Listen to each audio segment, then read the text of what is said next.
let's make some money in your coaching or service-based business without the hustling and the kind of the hustle culture bullshit. Let me talk about how you don't have to do that. Now, firstly, not everyone wants to create multi-millions in their business. Most people I talk to want to get to that kind of six-figure mark because that replaces maybe a corporate salary that they had. Maybe it gives them that sort of stability in their business and their income at home. Maybe it puts the kids through college, or maybe it just gives you that bit of space to enjoy what you're actually doing and enjoy your life. Now, the key thing is having that without the hustle culture. We're taught we have to hustle. Gary Vee, hustle, hustle, hustle, sell, sell, sell, do this, do that. But actually you don't. Now, I have built over probably 15, 20 years. I've been in the high ticket coaching and business space for a long time. So I used to work in real estate and I used to sell $1 million houses. I've worked in recruitment, doing retained packages at a very high level. And basically, I never hustled or sold or pitched or spent hours on cold call phones, all that sort of thing. What I did was developed really good relationships and really good systems and processes to bring me in the work. And I want you to think about how you can do that in your business, because I just basically don't believe that hustle culture is bullshit. You don't need massive followings. I didn't build a big following. If you look at my social media right now, I am looking at growing it right now. But if you look at my social media, I never really had a massive social media following. And it hasn't really affected me until I wanted to get on a few big stages. And that's why we're doing what we're doing at the moment, because I want to get out on some big stages at the moment.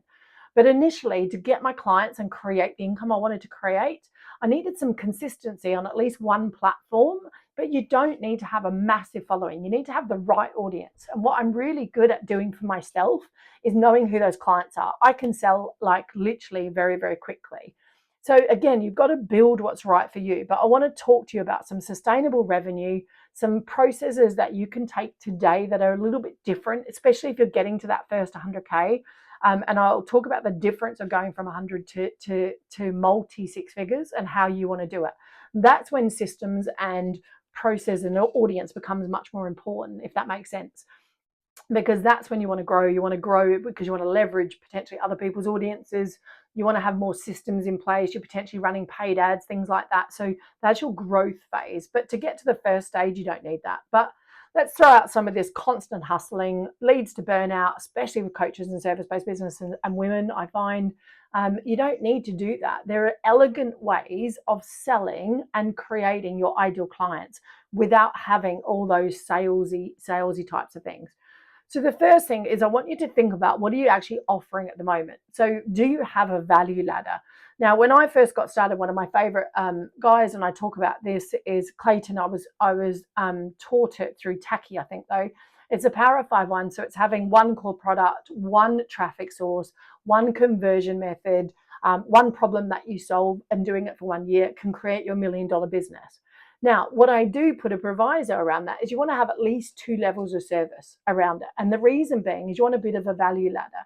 Now, I don't have loads of low ticket stuff. It's just not my style. I like to work with people a lot deeper. I like to work more hands-on. I like to be involved in their businesses. So I have a mid-ticket range and a high-ticket range. That's how I work in my business.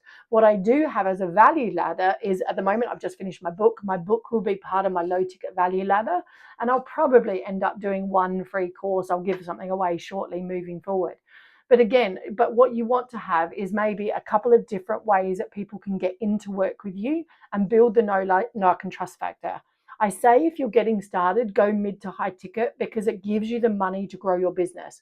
Because selling, I can guarantee, after being in sales for nearly 20 years, takes the same amount of energy to sell $1,000 product as it does to sell a 5,000. I know you may not believe that right now, but it does. It's the same energy, same time. And literally most of the time, selling a 5 or 10 grand package is actually easier than selling a $50 product. And trust me, I know, because I've done it and over again. And I was watching Dan Bolton the other day, who went to 10 million in 3 years. And he cut out a lot of his services and he's gone back to one core service with a high ticket consultancy and coaching above it. And he cut his low level stuff because it was more headache, it was more time consuming, it was more whinging, it was more refunds, it was more awful.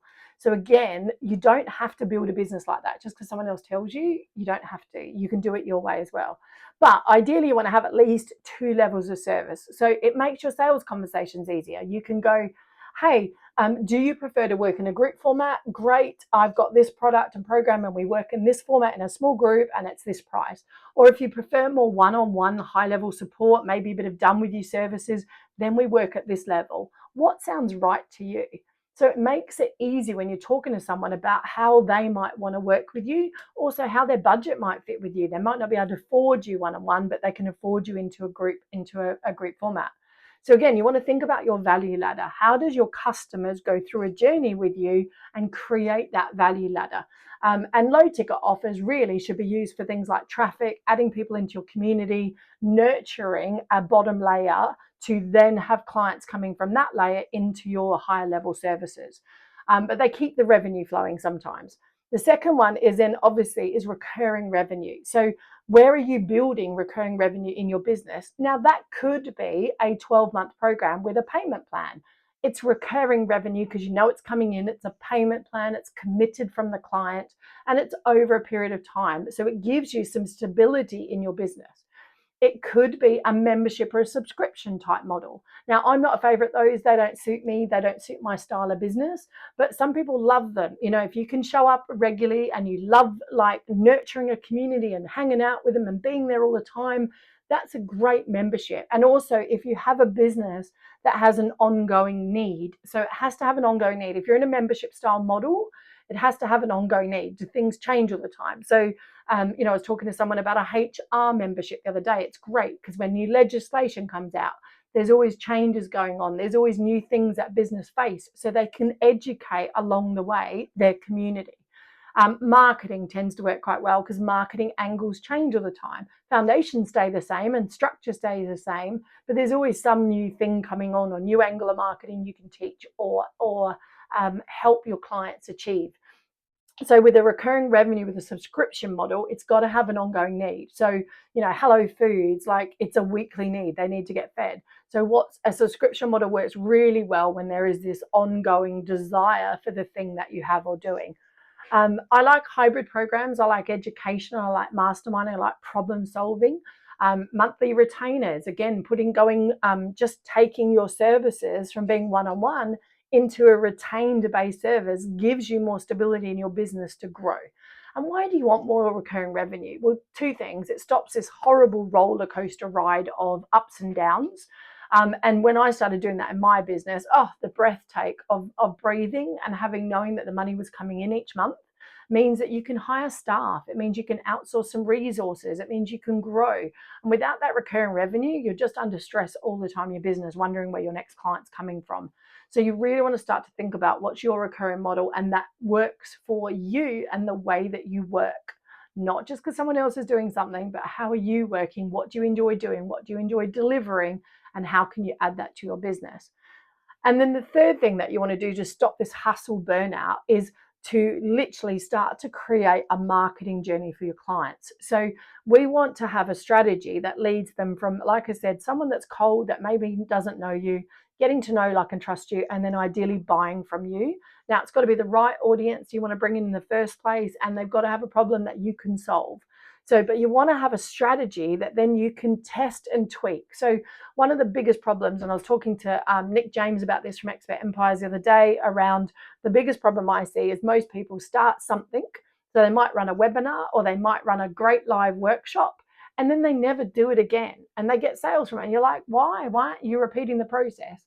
And again, that's where optimization and mastery comes in. And it's so crucial in your business is if you're doing something, and especially if you get some clients and you go, great, now I've got some clients, can I improve the process to get more clients? Then you've got a scalable system. So I want to talk to you about one of my clients, Lakeisha. She came to me. She's an incredible goal setting coach. So she helps you get stuff done, gets you high clarity, high focus, high performance to get you the stuff that you want. Yeah. But she was selling to everyone and she was selling goal setting. Now, I don't know about you and me, but no one buys goal. Who wants goal setting? They don't. They want the outcome of goal setting. What does goal setting give them? What's the outcome it gives them? And what she started to realize was actually she was really a side hustle coach, and she called herself a side hustle coach, but it was really helping corporate or people in jobs go and start their first coaching or service-based business based on their knowledge and skills. So as soon as she started specializing that, we changed her marketing message, we changed the content she put out, starting to really speak to that audience. She suddenly started signing up clients. Why? Because she was speaking to the right level of audience. So she was talking to people that had money to pay her for starts. She was talking to people that had the desire and the need that she wanted, that she could help solve their problem. Then she started to talk to people about how she could do it. So by doing that and being the specialist, she then started to attract the right level of clients. She went from having, on I think our first webinar was about 50 to having 250 on her webinar, on her third one. And again, she didn't change what she was doing. She started optimizing. So she started to look at going, well, okay, I got 50 people through and I got 4 signups or whatever it was at the time. Apologies, I should have the exact numbers. That's bad. And then she went, okay, well, how can I get a few more people through the door? And then it's starting to look at, okay, now I've got this process down. I've got people coming in. How can I convert more? So it could be she has to work on her sales skills. So she started doing some sales coaching with me, and I was listening to her calls and helping her with her sales process. Then we were looking at going, okay, how can we get some more people to show up? So things like adding a WhatsApp follow-up can really improve your conversion and turn up rates. So again, what she was doing then was starting to master her system, master the process through and optimizing it. And then that way she was starting to sell more. So now she's gone on to sell over 15 clients in just a few months. She started her group program for the first time with actually clients in it, and she actually sold out her group program, which she'd never ever done before. Why? Because she stopped hustling and started systemizing, started to create a process, started to look at optimization, and then started to develop it out more to get that process happening for her. And she got high clarity around what she does, who she does it for, and she had the right value ladder to go. Now she's looking at tweaking it and adding some more stuff to it. Once you've got a system then that works, then you can look at other avenues or look at different ways of bringing people in or optimizing it in new, unique ways. So I want you to start to think about, if you're maybe in that hustle mode at the moment, where do you need to take a step back from your business to really start to plan your business, have a very clear strategy. I love strategies that work on a year goal in 90-day increments. So you know exactly what you're doing, you know what to say no to, and you know where to spend more of your time.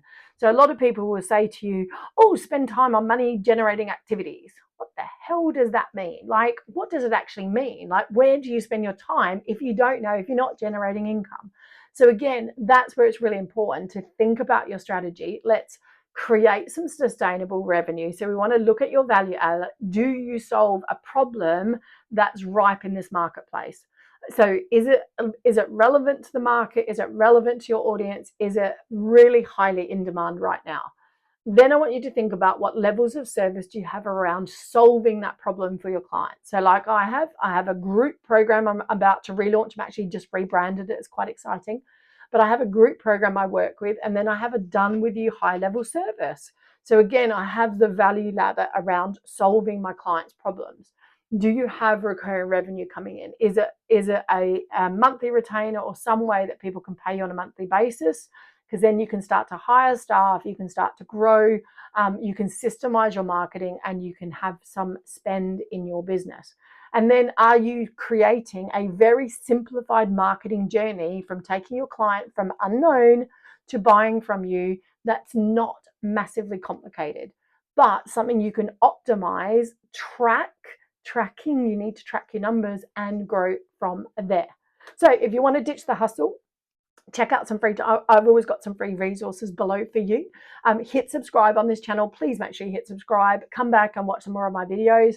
And if you're wanting to create maybe your first online program, maybe you're looking at growing your business online, then why not check out our Online Edge challenge that we have running on a regular basis, so you can come in and get your ideas down on paper. So hope to speak to you soon, and I can't wait to hear what this has done for your business in relation to thinking about taking a step back, getting rid of the side hustle, the hustle culture, and how have you streamlined your business? Any questions, drop a comment below and I'd love to hear from you. Bye for now.